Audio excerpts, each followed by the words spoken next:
Tout pour investir. Dose d'économie. Votre dose quotidienne d'économie avec Nicolas Dose. Bonjour cher Nicolas. Bonjour. Et une question rhétorique. Comment simplifier la relation entre nous, les Français, et notre administration? C'est l'ambition, écoutez, d'Albert, mis en avant hier par Gabriel Attal, en déplacement à Sceaux, dans le 92. Mais qui est Albert? Le programme d'intelligence artificielle du gouvernement français. Ça a été créé par la direction interministérielle du numérique, la DINUM, début d'été 2023, par un ingénieur français. Ça a été déjà expérimenté par Bercy. C'est toujours à Bercy qu'on met en place ces progrès numériques en premier. Albert est censé pouvoir répondre aux 16 millions de questions que les Français posent chaque année sur leurs impôts à l'administration. Et puis en octobre, une expérimentation a été engagée cette fois-ci au-delà des questions purement liées aux impôts, dans 26 agences France Service, qui sont vraiment des espaces physiques installés dans les villes de France pour recevoir les Français, cette fois-ci physiquement, et répondre à l'essentiel des questions qui sont les leurs en matière de relations avec l'administration. Et les remontées sont quand même hyper positives. 70% des agents, 70% des usagers sont satisfaits des résultats d'Albert. Dans les 3/4 des cas, c'est beaucoup quand même, les réponses apportées, qui sont des réponses écrites, les réponses apportées par Albert sont parfaitement fiables et ne demandent pas une modification après relecture par un agent public. Les délais ont été sérieusement raccourcis, les délais de réponse, on est passé de 7 jours à 3 jours. Pas mal. Et en plus, les mots utilisés sont des mots normaux, des mots clairs, des mots intelligibles, c'est pas un jargon administratif. Et là où on peut considérer que c'est une vraie innovation, c'est que le produit est là. L'innovation, elle est là, la technologie est là. Et le fait que ce soit là et opérationnel, ça permet d'espérer que cette fois-ci, c'est un saut en avant. Après toutes ces tentatives de promesses de décomplexification qui quelquefois ont été, qui ont rarement été tenues, là il se passe quelque chose avec Albert qui va donc connaître une vie nationale et sur tous les sujets. Albert qui parle dans un langage naturel, né dans les éprouvettes de Bercy. Est-ce que c'est Albert Camus, Albert Cohen, Albert Einstein, je Albert sais pas. Dupontel? Non, mais il faut que ce soit sympa. C'est comme Amélie pour la Sécu. Il faut que ce soit agréable.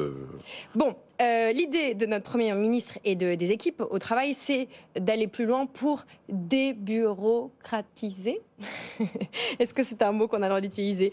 C'est lui qui l'a utilisé. Débureaucratiser notre pays. Ouais. Qu'est-ce que ça veut dire très sérieusement? Bon, ça veut dire simplifier toute une série de procédures. Le Premier ministre en a mis 3 en avant. Par exemple, simplifier considérablement la procédure lorsqu'il y a un enfant qui arrive dans une famille, au moment de la scolarisation de l'enfant. Par exemple aussi pour les procurations en ligne, c'est déjà possible pour les européennes, mais normalement pour les municipales de 2026, ce sera possible pour tout le monde, et également simplifier considérablement ce qu'on appelle la solidarité à la source. On a fait le prélèvement à la source.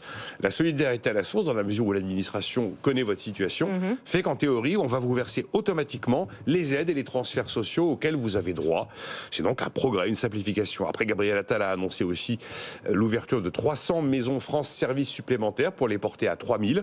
Alors là, cette fois-ci, ce sont vraiment des lieux physiques où on peut aller physiquement rencontrer des vrais individus pour obtenir des réponses à l'essentiel des questions les plus souvent posées entre l'administration et les citoyens. Et puis il s'est aussi engagé, alors là on verra, à rendre les services publics davantage disponibles par téléphone. Bon. Là l'idée c'est qu'en fin 2024, il y a 30 opérateurs publics comme France Travail, comme la Caisse d'allocation familiale, comme la Police nationale, qui devront atteindre un taux de décroché téléphonique de 85%. Alors le taux de décroché téléphonique, après, ça ne dit pas si on reste 2 minutes ou 15 minutes avec la petite musique de nuit en boucle en attendant que quelqu'un parle. Enfin voilà parmi les éléments qui ont été présentés à Sceaux hier. Bon, on voit, débureaucratiser, ça passe par le physique et le numérique.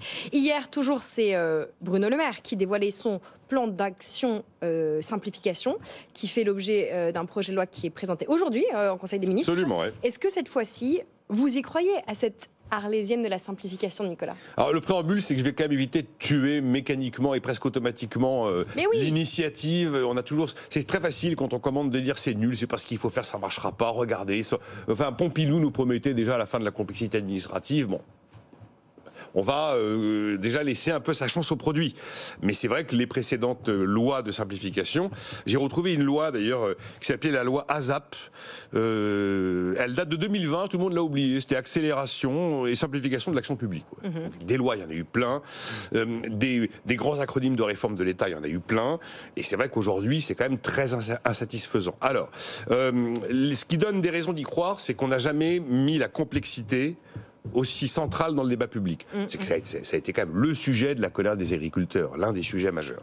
Ensuite, l'autre nouveauté que je trouve positive, c'est que pour arriver à ces 50 propositions, qui c'est vrai, sont un catalogue à la Prévert, oui.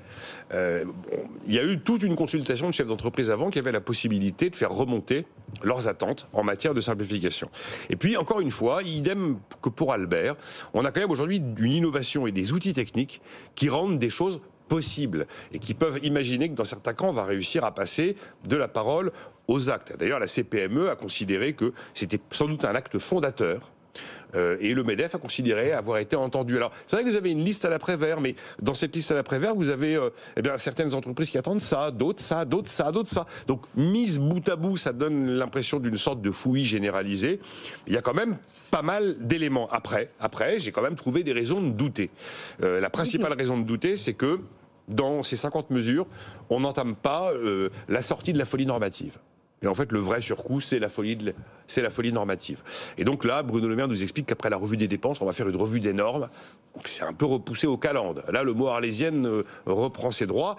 Comme l'essentiel des normes viennent d'Europe, alors que nous, on surtranspose très souvent, faire machine arrière va être très compliqué. Après, une autre raison de douter, c'est qu'effectivement, j'ai regardé le nombre de lois de simplification, le nombre d'acronymes de réforme de l'État. Ça n'a jamais empêché l'inflation normative et l'inflation législative.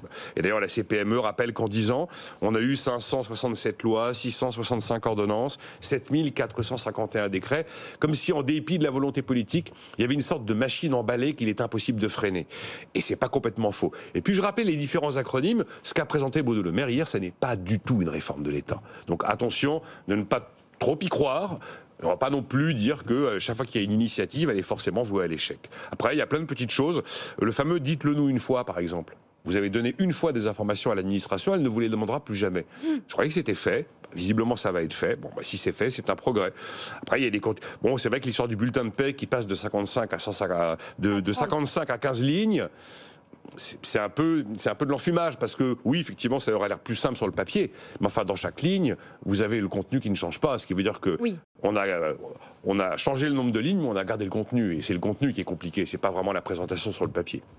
Bon, voilà, peut-être qu'Albert aura aussi une solution pour ça. Je sais pas. Il y avait Albert Londres aussi ou Albert Uderzo. Oui, je sais pas. Il y en a plein d'Albert. Oui, je savais pas vous dire. Je savais pas vous dire lequel c'est. Merci beaucoup, Nicolas. Voilà, le grand soir de la complexité. Moi, j'ai envie d'y croire, la simplification de notre pays. On en a jamais autant parlé. Souvenez-vous, il y avait même quelqu'un qui avait tenté une campagne présidentielle, Gaspard Koenig, uniquement centré sur cette question-là, considérant que c'était la plaie éternelle du pays. Mais c'est pas totalement faux, mais c'est pas totalement faux. C'est pas la seule, mais c'en est une. C'est une grosse plaie. Bon. Mais là, les normes, tant qu'il y a les normes, le compte n'y sera pas, comme on dit. Cette chronique est à retrouver en podcast et en replay sur notre site et l'application, et puis surtout sur YouTube, si vous aussi vous voulez fêter le grand soir de la complexité avec nous. Ça se passe sur YouTube, sur la chaîne BFM Business.